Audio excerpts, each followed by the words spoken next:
বন্ধুরা, আজকে আমি রুই মাছের একটা ঝোল তৈরি করছি ধনেপাতা দিয়ে। একদম নর্মাল শর্টে দেখালাম। মাছগুলো ভেজে নিলাম, আলু কেটে আলুগুলো ভেজে নিলাম, একটা পেস্ট তৈরি করে নিলাম। আদার, কাঁচা লঙ্কা, জিরে সব কিছু দিয়ে একটা পেস্ট করলাম। নুন হলুদ দিলাম, জিরে তেজপাতা ফোড়ন দিয়ে মাছটা বসিয়ে দিলাম। মাছটা হয়ে গেলে একটু চিনি দেব আর ধনেপাতা দেব, আমার মাছ তৈরি হয়ে যাবে। এখন মাছ আমার হয়ে গেছে, এবার আমি এর মধ্যে দিয়ে দেবো ধনেপাতা।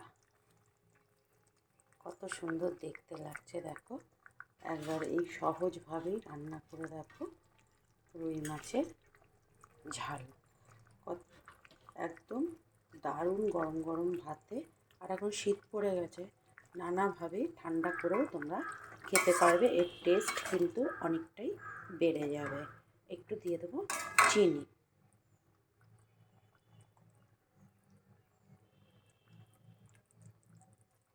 নুন ঝাল ঠিক মতো দেবে, আর একটু চিনি দিলে এর ব্যালেন্সটা থেকে যাবে ঠিক মতো। দারুণ স্বাদের দারুণ রেসিপি।